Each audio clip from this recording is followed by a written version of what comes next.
예, 오늘 주신 하나님 말씀은 열왕기하 23장 21절부터 30절입니다. 열왕기하 23장 열왕기하 23장 21절부터 33절까지 말씀 보겠습니다. 조금 깁니다. 여러분 저랑 같이 잘 읽으시기 바랍니다. 열왕기하 23장 21절부터 30절 제가 봉독하도록 하겠습니다. 왕이 무 백성에게 명령하여 이르되, 이 왕은 요시야 왕입니다. 요시야 왕이 무 백성에게 명령하여 이르되, 이 언약책에 기록된 대로 너희의 하나님 여호와를 위하여 유월절을 지키라 하매, 사사가 이스라엘을 다스리던 시대부터 이스라엘 여러 왕의 시대와 유다 여러 왕의 시대에 이렇게 유월절을 지킨 일이 없었더니 요시야 왕 18째 해 예루살렘에서 여호와 앞에 이 유월절을 지켰더라.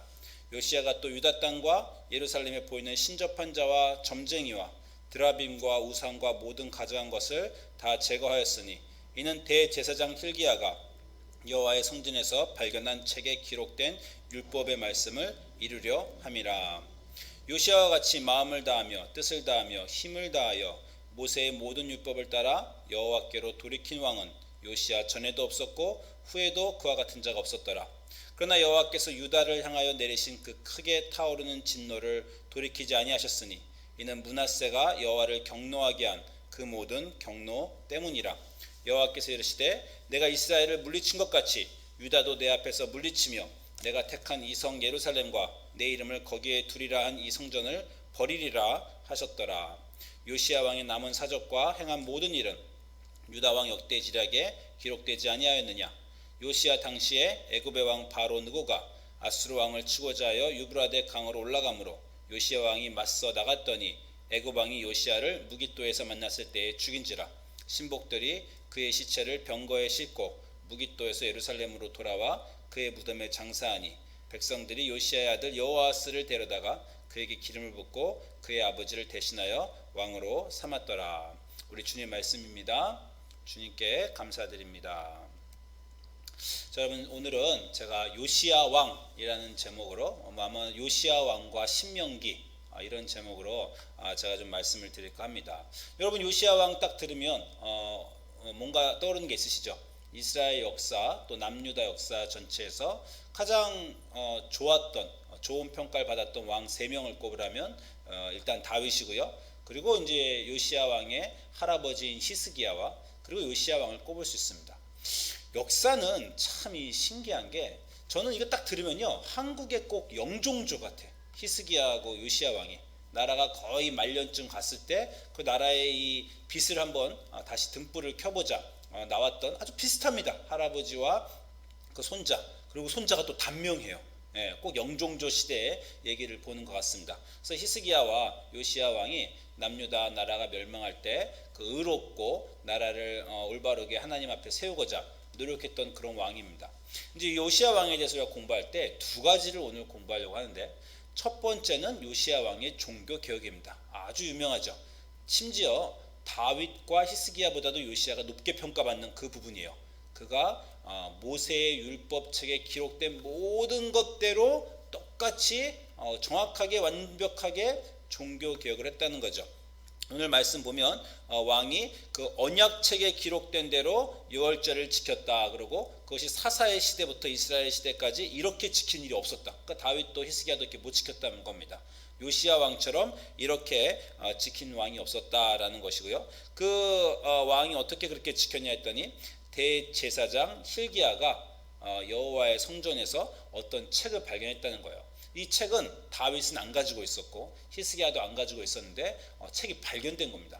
율법책이 발견되는 바람에 율법책의 말씀을 읽고 요시야가 회개하고 옷을 찢고 그리고 그 말씀에 있는 그대로 종교개혁을 단행한 그런 일이 있었습니다. 그래서 이제 그 요시야 왕의 평가가 열왕기하 25장 보면 요시야 왕 같이 마음을 다하며 이거 뜻을 다하며 힘을 다하여 뭐 생각나세요?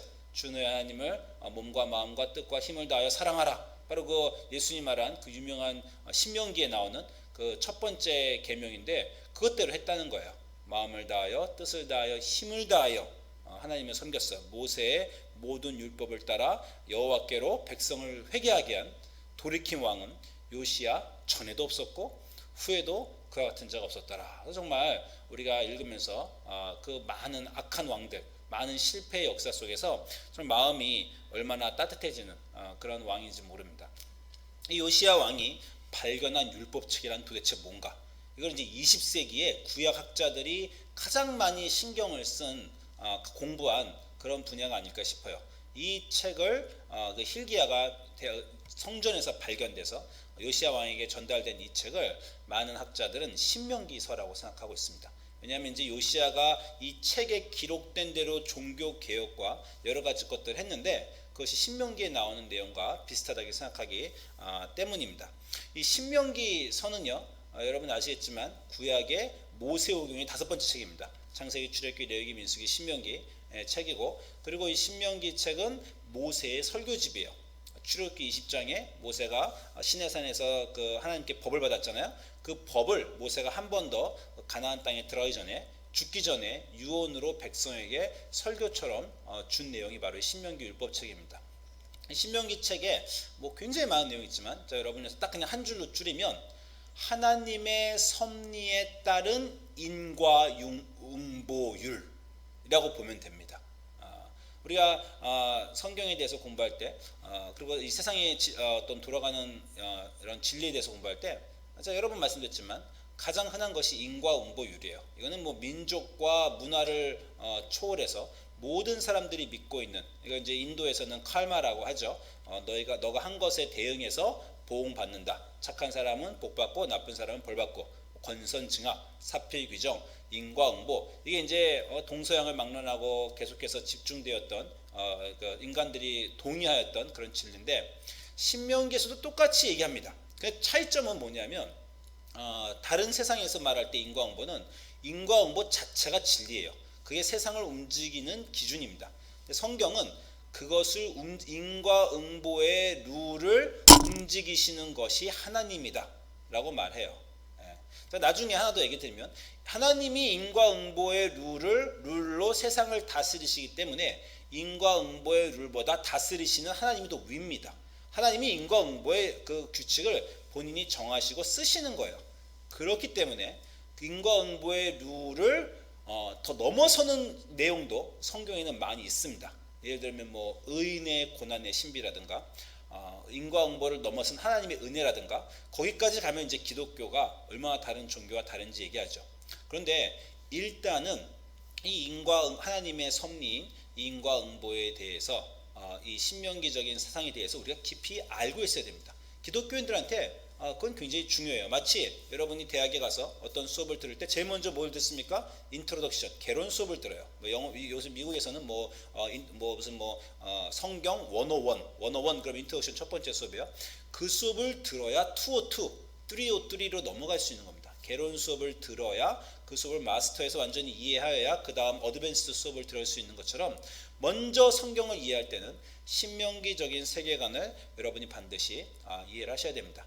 신명기적으로 얘기하면 어떤 얘기냐면, 제가 딱 그냥 말씀을 고르면 신명기 28장에 너희가 하나님의 말씀을 듣고 지키면, 잘하면 하나님이 복을 주실 것이다. 잘한 사람은 복을 받을 것이다. 그래서 굉장히 아주 강하게 얘기하세요. 한번 읽어볼게요. 28장 1절에 내가 내 하나님 여호와의 말씀을 삼가 듣고 내가 오늘 네게 명하는 그 모든 명령을 지켜 행하면, 자, 네가 잘하면 내 하나님 여호와께서 너를 세계 모든 민족 위에 뛰어나게 하실 것이요, 내가 내 하나님 여호와의 말씀을 청종하면 이 모든 복이 내게 임하며 내게 이르리니, 성읍에서도 복을 받고 들에서도 복을 받고 광주리와 복을 받고 떡반죽이 복을 받고 네 태가 복을 받고 네 동물들이 복을 받고 네 자녀가 복을 받고, 정말 복에 대한 얘기가 엄청 나옵니다. 네가 이걸 하면은 이렇게 복을 받으리라. 6절에 네가 들어와도 복을 받고 나와도 복을 받을 것이라. 제가 확실히 확인된 소문은 아니지만 이 구절로 인앤아웃이 나왔다는 소문이 있어요. When you come in, you'll be blessed. When you go out, you'll be blessed. In and out, 네가 들어와도 복을 받고 나와도 복을 받고. 그래서 그 우리 캘리포니아 사람들은 다 웃는 거죠. 그 인앤아웃이라는 그 유명한 패스트푸드가 있는데, 그 이름을, 그 창립자가 또 기독교인 아닙니까? 그 이름을 이 구절에서 들어와도 복을 받고 나와도 복을 받는 거에서 따왔다고 생각합니다. 다시 말씀드리지만, 잘하면 복을 받는다는 인과응보율에 성경은 뭐가 있다고요? 그 중심에 하나님이 있어서 하나님이 이 룰을 반드시 성취하신다. 그 그 주체가 하나님이다라는 것을 성경이 신명기가 강조하고 있습니다. 그 반대편도 있어요. 반대편은 이제 똑같은 구절인데 복이 다 저주로 바뀝니다. 15절 보면 28장 신명기, 내가 만일 내 하나님 여호와의 명령을 순종하지 아니하여, 이제 순종하지 않는 겁니다. 내가 오늘 내게 명령하는 그 모든 명령과 규례를 지켜 행하지 아니하면 이 모든 저주가 내게 임하며 내게 이를 것이니 내가 성읍에서도 저주받고 들에서도 저주받고 네 광주리와 떡반죽이 저주받고 네 자손들이 저주받고 네 인생이 복을 받 저주받고 네가 들어와도 저주받고 나가도 저주받고 네가 적군에게 가면 적군에게 패하고 뭐 이런 구절들이 그냥 저주가 쫙 이렇게 나와 있습니다. 그러니까 신명기 신학의 핵심은 모세가 시내산에서 받은 법을 다시 잘 설명하면서 거기다가 그 복과 저주를 분명히 갖다 붙인 거예요. 이 법을 지키면 하나님 반드시 너에게 복을 줄 것이며 그렇지 않으면 저주를 줄 것이다. 그런데 모세도 알고 하나님도 아시고 우리도 아는 것이 있죠. 뭡니까? 인간은 잘하지 못한다는 거예요. 잘하면 복을 받는다. 모르는 사람이 어디 있어요? 공부를 열심히 하면 좋은 대학에 갈 수 있다. 일을 열심히 하면 돈을 번다. 다 알지만 잘 못하죠. 그래서 잘 못하는 걸 모세가 알고 있기 때문에 이제 이 다음에 중요한 말씀이 나오는데 30장 가면 모세가 이런 말합니다. 내가 네게 진술한 모든 복과 저주가 네 앞에 있는데 너는 그걸 선택할 것인데 네가 잘못 선택하여 저주를 선택하게 되면, 그래서 저주가 내게 임하면, 그래서 내가 내 하나님 여호와로부터 쫓겨가면, 나라가 망하고 포로기로 쫓겨가면, 그 쫓겨간 모든 나라에서 내가 지금 너에게 한 신명기의 말씀이 기억나거든 너희는 돌아와 회개하라는 겁니다. 너와 내 자손이 내 하나님 여호와께로 돌아와 내가 오늘 내게 명령한 것을 온전히 따라 마음을 다하고 뜻을 다하여 여호와의 말씀을 청종하면 내 하나님 여호와께서 마음을 돌이키시고 너를 긍휼히 여기사 포로에서 돌아오게 하시되 내 하나님 여호와께서 흩으신 모든 백성 중에서 너를 모으시리라. 자, 복과 저주, 인과 응보에 대해서 모세가 그 주체를 하나님으로 얘기를 한 다음에요. 그것을 못 지켰을 경우에 회개해서 돌아오면 하나님이 회복해 주신다. 이게 이제 신명기 신학의 가장 핵심적인 신학입니다. 자, 빨리 여러분에게, 사실 이거는 거의 신학교에서 배우는 레벨인데 여러분의 지성을 제가 고려하여 이렇게 믿고 말씀을 드립니다. 한 번 더 제가 정리해드리면 창세기, 출애굽기, 레위기, 민수기, 신명기의 5번째 책인 신명기는 모세의 설교 책으로 아주 독특한 신학이 있는데, 이 신학은 바로 이 밑에 나오는 여러분 죄를 지으면 잘하면 복을 받게 되지만 잘을 못하고 죄를 지으면 고통과 벌이 임할 것인데, 그러면 거기서 포기하지 말고 거기서 너희가 회개하여라, 하나님께 부르짖어라, 그리하면 구원이 온다. 이러한 신학이 신명기에는 담겨 있고요. 그리고 이제 놀라운 학자들의 발견은 이 신명기 다음 책, 우리가 이스라엘 역사서라고 하는 여호수아, 사사기, 사무엘사, 열왕기상이 굉장히 큰 책들인데, 이 전체의 이스라엘 역사서가 학자들의 공부에 의하면 바로 그 전책인 신명기에 나오는 신명기 신학에 의거하여 역사가 써졌다고 생각해서 이 책들을 20세기의 구약학자들은 신명기 역사서라고 이름을 붙였습니다. 여호수아, 사사기, 사무엘상, 열왕기상하의 전체 이스라엘 역사를 사사시대부터 계속 왕들을 통과하는 그 역사의 내용들을 저술한 저자가 아까 말한 대로 그들이 왕이 잘못하여 하나님께서 벌을 내리시고 그들이 회개하여 하나님이 구원을 주셨다라는 이 역사적인 패턴이 계속해서 이 책들에 반복적으로 나타나 있더라는 거예요. 그래서 학자들은 이 책들을 신명기의 신학에 입각해서 신명기의 역사서로 누가 썼을 것이다 라고 생각하고 있습니다. 이 창세기부터 신명기는요, 교회에서 우리가 모세가 썼다고 믿고 있는데 여호수아서부터 열왕기상까지는 누가 썼는지 모르거든요. 그래서 이제 그거를 신명기 역사서, 신명기 역사 사가가 썼을 것이다 라고 생각하고, 이제 한 가지 제가 더 말씀드리면 언제 어떻게 써졌느냐, 여기 좀 전에 모세가 말했잖아요. 어떻게 말했습니까? 쫓겨간 나라에서 이 모든 게 생각나거든 돌아오라. 그러니까 이스라엘이 여러분 우리 조선사 신록입니까? 우리 조선 왕조실록 말고 단체 신채호 선생이 쓰신 조선 왕조실록, 하여간 그 책도 일제시대 때 써진 겁니다. 그러니까 나라가 멸망하면요, 역사서가 써져요. 왜 써지냐면 나라가 멸망하고 조국의 그 정체성이 없어질 시기에 우리 역사를 다시 살리고 우리가 어떤 민족이었는가 생각하기 위해서 역사서가 써집니다. 그러니까 이스라엘 나라가 멸망하고 바벨론 포로기에서 이스라엘 사람들에겐 중요한 두 가지 질문을 써야 됐어요. 우리가 왜 멸망했는가? 하나님이 사랑하시고 선택한 우리의 백성들이 어찌하여 멸망했는가? 하나님이 우리를 버리셨는가? 하나님이 혹시 옛날 고대 사람이 생각했던 대로 바빌론의 신보다 약해서 우리를 구하지 못한 것은 아닌가? 그것을 백성들이 포로기에서 고민하고 있을 때 이 신명기 역사서는 분명한 답을 줍니다. 하나님이 약하신 것도 아니고 너를 버리신 것도 아니고 너희 역사를 쭉 훑어보건대 그 죄와 범죄가 있었기 때문에 이 벌이 하나님으로부터 온 것이다. 너희가 나라가 망한 것, 포로가 된 것은 하나님의 뜻이고 여기저니 하나님이 이 신명기적인 사관으로 신학으로 하나님의 섭리에 흐른 인과응보로 세상을 다스리고 계시고 너는 그 손 안에 있다 라고 신명기서가 백성들에게 선포하고 있습니다. 또 하나는 포로기 사람들이 우리가 어쩌다가 이렇게 되었는가와 더불어 한 가지 더 고민하는 바는 그래서 이제 어떻게 해야 되는가. 여러분 우리가 코비드가 터졌잖아요. 두 가지 질문 늘 합니다. 어쩌다가 이 일이 터졌을까? 그리고 또 한 질문은 뭡니까? 이제 어떻게 해야 되나? 왜 이 일이 났으며 이제 앞으로 어디로 우리 나아가야 되는가? 그것은 우리가 어려움이 터졌을 때 어떤 인생의 위기와 이 세상의 나라와의 위기에 늘 하는 질문이고 이스라엘도 그 질문했어요. 그 질문에 대해서 신명기는 분명히 대답해 준다는 것입니다. 이 터진 이유는 너희가 죄를 지어서 이스라엘 왕들이 죄를 지어서 그 일이 터졌으며 그러므로 이 역사의 패턴을 봐라. 죄가 있으면 고통과 벌이 있고 근데 어떻게 된다고? 회개하면 반드시 구원이 온다. 너희가 지금 포로지에서 할 일은 하나님께 회개하고 돌아오는 것이다. 이것을 신명기서는 선포해 줍니다. 굉장히 중요한 책이고 이스라엘을 살려준 책이에요. 왜 나라가 멸망한 이 고통이 임했는가? 그리고 그 어려운 상황에서 우리는 무엇을 해야 되는가를 알려주는 책입니다. 이 책이 바로 요시야가 발견했던 책이라는 거예요. 이 책을 요시야가 그 나라가 멸망하기 전에 이 책을 찾았어요. 성전에서. 그리고 이 책에 있는 것대로 요시야는 돌아오고자 했습니다.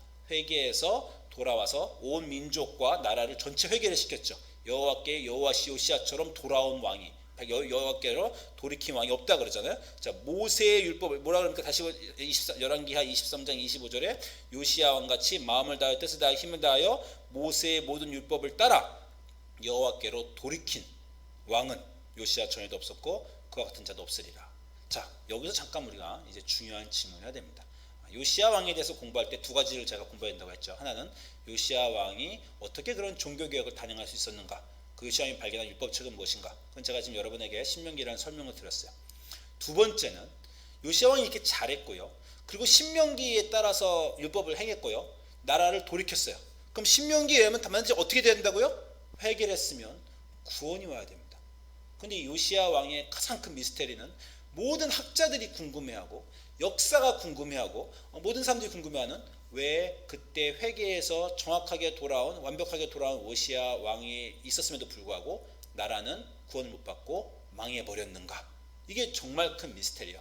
왜냐하면 좀 전에 우리가 말한 25절 바로 다음에 이렇게 말합니다. 26절에 그러나로 시작해요. 요시야 왕이 이렇게 그 전에도 없었고 이후에도 없었는데 그러나 여호와께서 유다를 향하여 내리신 그 크게 타오르는 진노를 돌이키지 아니하셨다. 회개를 했는데도 구원을 받지 못했다. 그 아버지 므낫세가 50년 철권 통치로 정말 큰 피를 너무 흘렸거든요. 이사야도 죽이고 뭐 별별 일이 다 있었어요. 그때 그 일로 인해서 하나님이 결정을 요시야 왕의 개혁에도 불구하고 돌이키지 않았다 그런 겁니다. 그래서 요시야 왕은 그냥 죽어버립니다. 그 다음 얘기 보면 요시야 당시에 애굽 왕 바로 느고가 아수르 왕을 치고자 유브라데 강으로 올라가더니 요시야 왕이 맞섰다가 애굽 왕이 요시야 왕을 부깃도에서 죽여버렸어요. 그러니까 그 당시 세계의 역학을 보면 바벨론이 일어나고 있었고 아시리아가 있었는데 이스라엘은 여기 있죠. 근데 애굽 왕이 아시리아를 치러 올라갈 때 요시야가 그걸 왜 그런지 막으로 개입하러 뛰어들어갔어요. 근데 이 바벨론도 아시리아도 애굽도 다 대제국입니다. 이건 변방의 조그만 나라예요. 이스라엘 하나는. 그 왕이 갔다가 애굽 왕 바로한테 죽임을 당했습니다. 이거는 성경을 특별히 신명기 역사서를 읽는 우리한테는 커다란 질문인 게 전쟁의 승패는 전쟁의 군사의 힘이 아니라 여호와께 달려있다가 신명기 역사서 아까 말한 사사기, 여호수아, 사무엘, 열왕기 계속해서 반복된 얘기예요. 그때 그들이 하나님을 믿었으므로 하나님의 천사를 보내시고 그 어떤 불세출의 영웅이 나서 백성을 다 구했어요.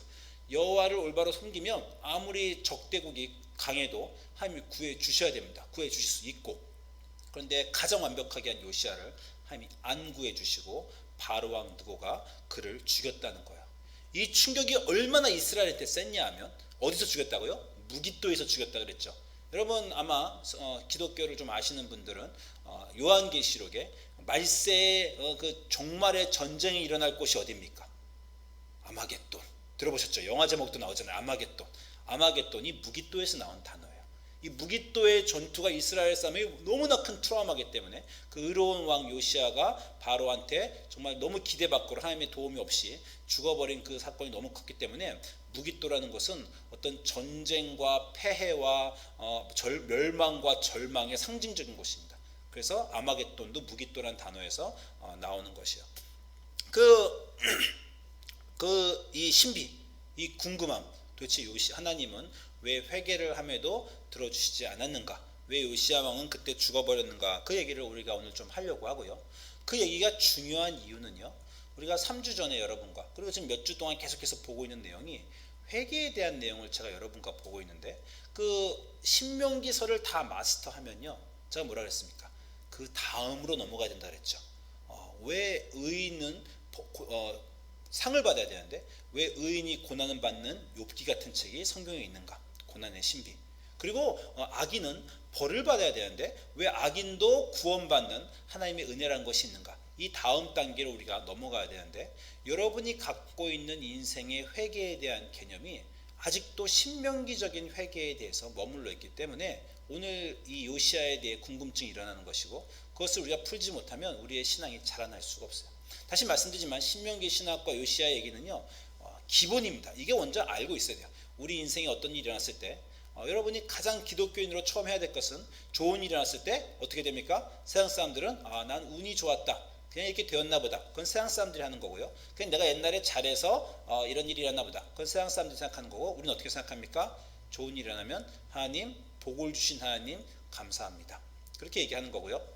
그리고 나쁜 일이 일어나면 하나님, 왜 제게 고통이 옵니까? 제가 무엇을 회개해야 됩니까? 제게 뭘 가르치실 게 있습니까? 그리고 일단 반응하는 것, 이게 가장 기독교인의 기본적인 반응입니다. 근데 그 반응을 넘어서는 인생의 예외들. 나는 회개하였는데 왜 내 인생은 여전히 어려운가? 난 열심히 살았는데 왜 이 이해할 수 없는 고통이 찾아오는가? 왜 저 나쁜 사람들은 여전히 인생이 편하고 승승장구하는가? 이 질문을 넘어가야 되는 것이 기독교인들이 성장하면서 너무나 중요하고, 그것이 요시야를 이해하는 길입니다. 자, 한 가지 먼저 얘기 드리면, 요시야는요, 자기의 개인적인 그 종교 교육과 의로움으로 일단 하나님한테 약속을 받았어요.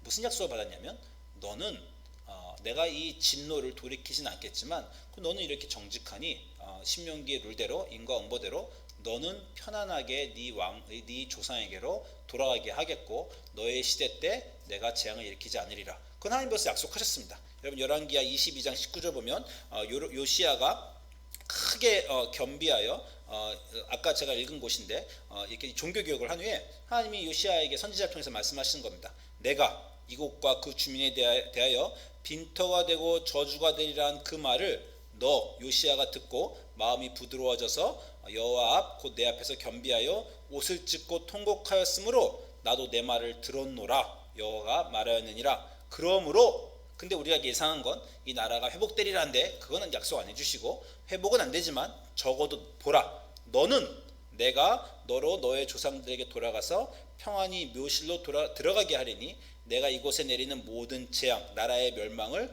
내 눈이 보지 못하리라 하셨느니라. 이렇게 말씀하셨다는 거예요. 이 말씀에 의하면 애굽 왕 바론 느고가 요시야를 죽인 게 좀 이해가 됩니다. 하나님이 요시야가 그때 죽게 하셨구나. 왜? 그 다음 순간에는 나라가 멸망할 건데 하나님이 약속하신 겁니다. 요시야에게 너는 나라가 멸망할 것을 보지 않고 그냥 나라 멸망 없이 죽으리라. 그러니까 먼저 빨리 죽은 겁니다. 바론 느고한테, 애굽 바로 느고한테 죽었어요. 그럼 우리가 좀 그런가 보다 하고, 그렇지만 나라가 멸망한 것에 대해서는 여전히 우리가 궁금함을 지울 수가 없습니다. 왜 회개하였는데 그 나라는 멸망하였는가? 자, 여러분과 제가 회개에 대해서 지난 몇 주간 많이 나눴는데 크게 제가 여러분에게 집중하면서 같이 나눈 구절이 바로 마태복음 4장 17절에 예수님의 회개 선포입니다. 뭐라고 하셨습니까? 예수님 처음 사역을 시작하실 때 회개하라, 천국이 가까웠다. 천국이라 오는 킹덤 오브 헤븐, 하나님의 나라는 뭐라고 제가 말씀드렸어요? 예수님 당신입니다. 예수님 본인이 자, 내가 왔다. 하나님의 구원 역사가 세상에 이루어진다. 그러니 내가 왔으니 너희는 회개하라. 회개하라, 천국이 가까웠다는데 우리가 그 말씀을 어떻게 해석했습니까? 만약에 우리가 회개하지 않으면 예수님 안 오시는가? 그게 아니라고 했습니다. 그게 굉장히 중요한 거죠. 너희는 회개하라. 그건 너희가 마땅히 해야 될 일이지만 너희가 회개하든지 말든지 나는 내 일을 한다. 하나님은 너희가 회개에 실패하더라도 구원 역사를 한다. 이 말씀을 여러분과 제가 3주 전에 나눌 때 중요한 회개에 대한 두 가지를 말씀드리려고 했어요. 하나는 뭐냐면 회개가 구원의 필수 조건이 아니라는 것입니다. 우리는 마치 우리가 회개를 하여 구원을 얻어냈다라고 생각하고 있어요. 우리가 회개하지 않으면 구원은 오지 않고 우리가 회개하여야만 구원이 온다. 그렇게 되면 가장 큰 오류는 뭐냐면 우리의 구원이 우리에게 달려있는 것이 됩니다. 나의 결정, 나의 행동, 나의 회개에 따라서 내가 회개하면 구원이 오고 내가 회개 안 하면 구원이 안 와. 거기는 하나님이 없습니다. 그렇죠? 하나님이 결정하시는 거고 우리가 회개를 안 하더라도 하나님이 복을 주시고자 하면 하나님이 구원을 주시는 것, 그게 우리가 말하는 하나님의 은혜죠. 받지 못할 자에게 받아 좋은 것을 주시는 것은 하나님의 은혜인데 우리가 회개하여 구원을 얻는 것에 집중하면요, 우리가 구원의 주체가 되고 그렇게 되면 그 다음 그 궁금증이 나오죠. 어떤 때는 왜 회개하였는데도 내 인생은 좋아지지 않는가, 그런 궁금증입니다. 우리가 회개에 대해서 말할 때 몇 가지를 꼭 얘기할 수 있어요. 예수님 말한 회개하라, 천국이 가까웠다. 그리고 돌아온 탕자의 얘기. 신약에서 가장 유명하게 돌아온 탕자가 아버지 제사를 버리고 나갔다가 회개하고 돌아와 그로 인해서 아버지의 사랑을 다시 받았다, 이런 내용이죠. 근데 그 내용도요, 여러분, 그가 회개하여서 그 회개한 것이 그 사람에게 크레딧, 그 사람의 그 좋은 것이 되어 그 사람이 돌아와서 구원을 받았다라는 것은 사실 아닙니다. 왜냐하면요, 그렇게 되려면, 그 사람의 회개가 중요하게 되려면요, 이 둘째 아들은 막 성공할 때 회개했어야 돼요. 막 아버지 재산을 들고 먼 나라에 가서 막 성공하고 막 잘 나가고 있었어요. 잘 나가고 있었는데도 과거에 한 일이 찔려서 이 잘 나가고 있는 그 부귀영화를 다 버리고 아버지 집으로 돌아갔다. 그러면 그 사람의 회개는 굉장히 값어치 있고 의미 있을 겁니다. 돌아온 탕자, 누가복음 15장에 나온 돌아온 탕자에게서 탕자는 왜 회개를 했어요? 어쩔 수 없어서 회개했어요. 더 이상 갈 곳이 없어서 회개했어요. 아버지 재산을 다 말아먹고 창기와 놀고 그리고 가난이 돌아오고 기근해서 돼지 주업열매를 먹으면서 이제 인생에 더 나아갈 곳이 없어서 쓴 빵을 먹으면서 정말 갈 곳이 없어서 회개하고 돌아온 겁니다. 우리 모두 다 그런 일을 겪습니다. 여러분이 정말 인생이 잘 풀릴 때 그냥 과거의 일을 생각하면서 회개할 수도 있지만요, 대부분의 회개는 여러분에게 누군가가 상처를 크게 줍니다. 그러면 여러분도 생각하게 되죠. 뭐 흔하게는 자식들이 부모에게 상처를 주면 부모는 나도 내 부모님에게 내가 잘할 때 그렇게 잘못했는가 생각하면서 회개하게 되는 것입니다. 이 세상에서 다른 사람에게 상처를 주거나 인생에 어려움이 닥쳤을 때 우리는 할 수 없이 회개하는 거예요. 우리가 잘나서 회개를 해서 하는 것이 아니라 할 수 없이 하나님이 우리를 회개할 수밖에 없는 상황으로, 회개의 자리로 초청해 주시기 때문에 우리가 회개하는 것입니다. 그렇기 때문에 회개가 우리의 크레딧이, 회개가 우리가 잘한 덕목이 될 수가 없어요. 우리는 회개의 자리로 초청을 받아서 회개를 한 것입니다. 그러면 회개는 뭡니까? 회개를 했기 때문에 어떤 일이 일어납니까? 회개를 해서 우리의 인생이 나아져야 되는데 왜 나아지지 않습니까? 이 질문에 대해서 우리 계속해서 지금 나누고자 하는 것입니다. 자, 둘째 아들이 돌아온 탕자가 회개를 해서 아버지 집으로 돌아왔어요. 아버지 집으로 돌아와서 아버지가 크게 환영잔치를 벌여준 것까지가 그 비유의 끝입니다. 그죠? 근데 제가 궁금한 것은 그 이후의 삶은 어땠을까요? 돌아와서 잔치를 3일 동안 아버지가 크게 벌여줬어요. 그 이후에 둘째 아들의 삶은 어땠을까요? 큰형한테 구박을 정말 엄청 받았을 겁니다. 그죠? 그때 큰형이 이미 엄청 미워했고 저 아버지 재산을 다 말아먹은 이 후레자식 정말 뭐 이렇게 생각했을 것이고, 큰형은 둘째 아들이 다 말아먹을 동안 어떻게 오셨어요? 정말 잠도 못 자면서 추운 날씨에 아버지 양을 쳤죠. 이제 돌아온 둘째 아들은 어떻게 됩니까? 큰형보다 더 열심히 일해야 됩니다. 그 가정에서 자기의 회개가 진실한 것이고, 아버지 저를 차라리 종으로 써주십시오 라고 말한 그 회개가 진실했다면 정말 종처럼 여태까지 아버지 재산을 자기가 다 말아먹은 것을 보상하려는 그 마음으로 그 열심히 일했었을 거예요. 그리고 그 일하는 과정에 형의 멸시도 받았을 것이고, 정말 종들이 따가운 눈길도 받았어야 되는데, 그것을 다 견디면서 자기 자신이 진실로 회개했다는 것을 증명하는 아마 5년, 10년의 시간이 더 걸렸을지도 모릅니다. 그런 시간을 둘째 아들은 겪어냈을 것입니다.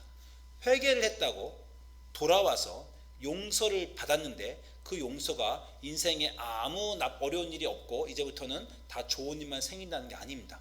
용서를 받았다는 건 아버지의 사랑 안에 돌아왔다는 거예요. 자녀됨을 회복됐다는 것입니다.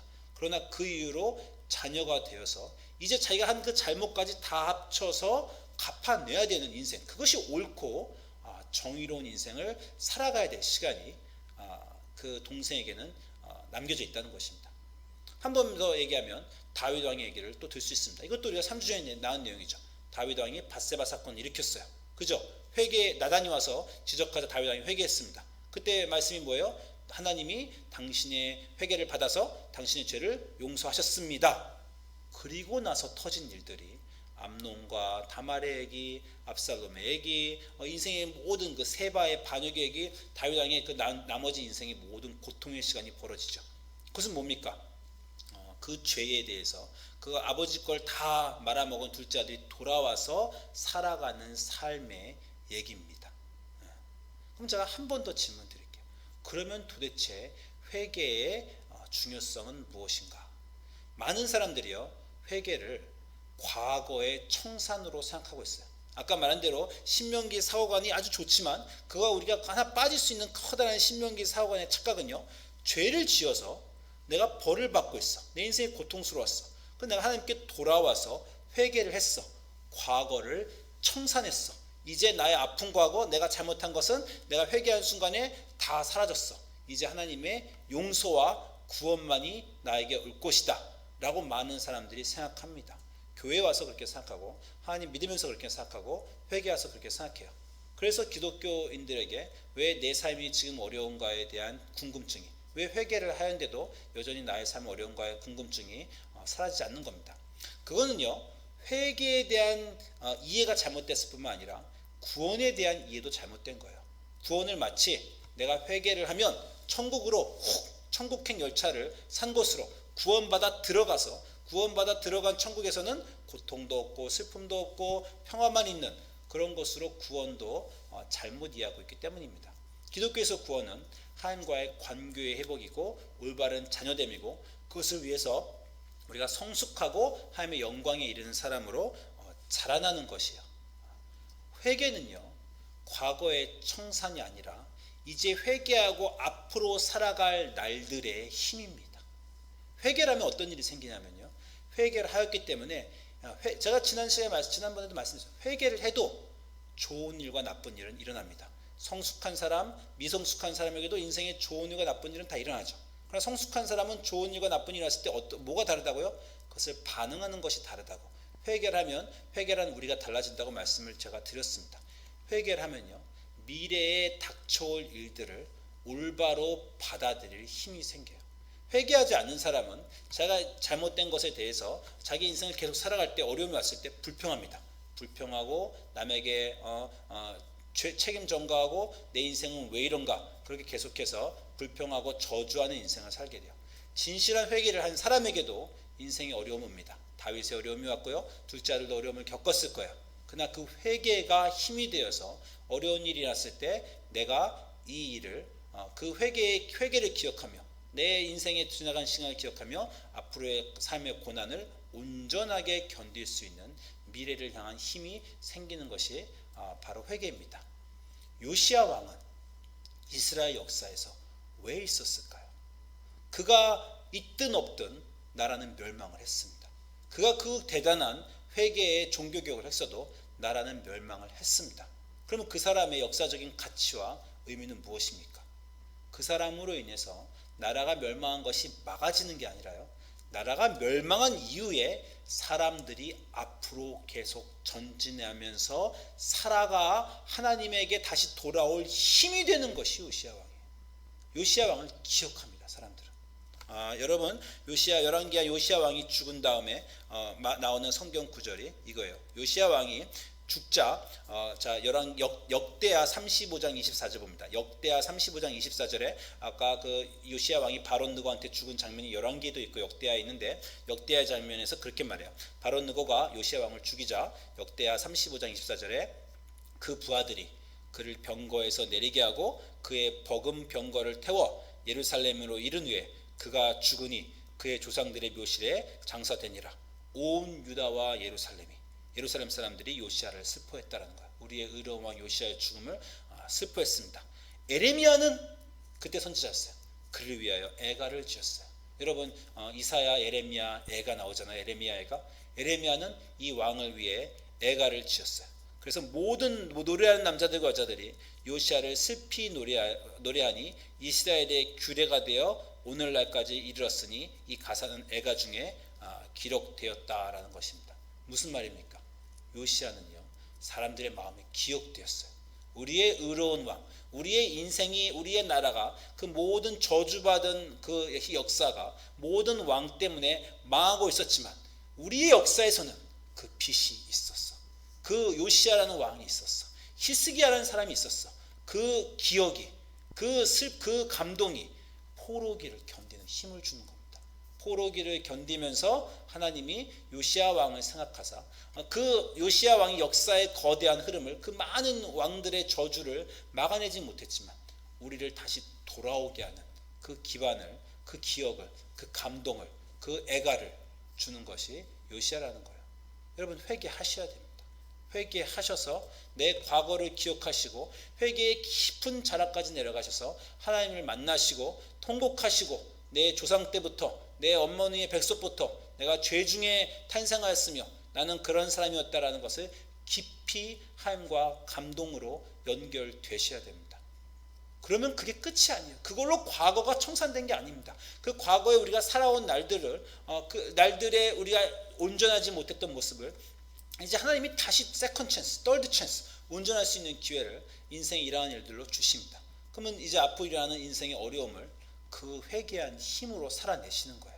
내가 한 일들에 대한 기억, 하나님이 나를 여전히 사랑하심, 놓지 않으심, 그 감동, 그 회개, 그걸 갖고 이제 나타날 인생에 나에게 닥쳐올 그 어려움을 경험하시는 겁니다. 여러분, 기독교적인 얘기는 아니지만 용기 있는 청년들에게 우리 하는 말이 뭡니까? 바다 앞에 딱 서서 뭐라 그런다고요?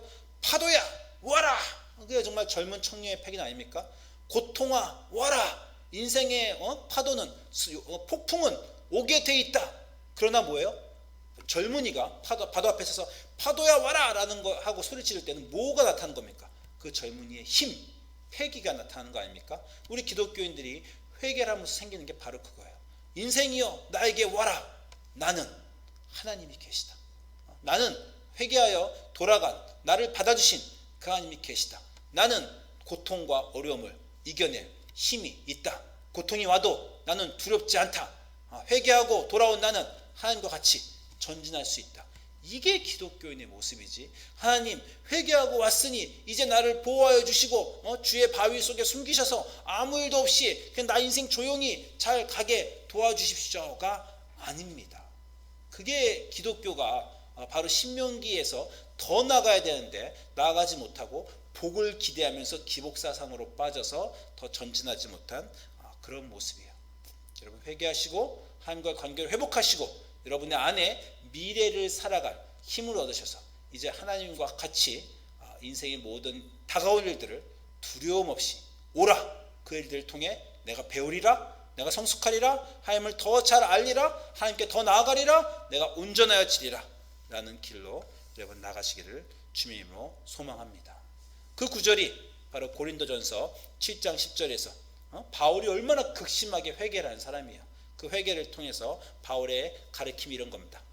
여러분 고린도서 17장 10절 보시면 하나님의 뜻대로 하는 근심은 후회할 것이 없는 구원에 이르게 하는 회개를 이루는 것이요 세상 근심은 사망을 이루는 것이라. 회개와 후회에 대한 차이점이죠. 보라, 하나님의 뜻대로 하게 된 이 근심 회개가 너희로 얼마나 간절하게 하며 얼마나 변증하게 하며 얼마나 분하게 하며 얼마나 두렵게 하며 얼마나 사모하게 하며 얼마나 열심 있게 하며 얼마나 벌하게 하였는가. 너희가 그 일에 대하여 일체 너희 자신의 깨끗함을 나타내었느니라. 회개한 사람의 인생의 모습을 바울이 이렇게 얘기하고 있습니다. 우리가 얼마나 더 멀리 더 깊게 더 대단하여 갈 수 있는가. 바로 회개가 우리의 인생의 값진 그러한 이유입니다. 같이 기도하시겠습니다. 하나님, 이 아침에 주님의 말씀을 봅니다. 요시야 왕은 왜 죽었으며 그의 삶의 종교개혁은 어떤 의미가 있었는지 우리 역사를 통해서 그리고 우리 인생에 하나님께 돌아온 성경을 읽는 기도를 하는 그리고 회개를 하는 그 인생의 그것들 우리의 종교활동들이 어떤 의미가 있는지 고통의 한가운데 궁금해할 때 주님 요시야 왕의 죽음이 결코 헛되지 않았으며 그의 죽음으로 인해 이스라엘이 앞으로 전진할 수 있음을 배우고 우리가 우리의 회개와 기도와 예배를 통해 앞으로 나아갈 수 있는 힘을 주시옵소서. 감사드리며 예수님 이름으로 기도합니다. 아멘.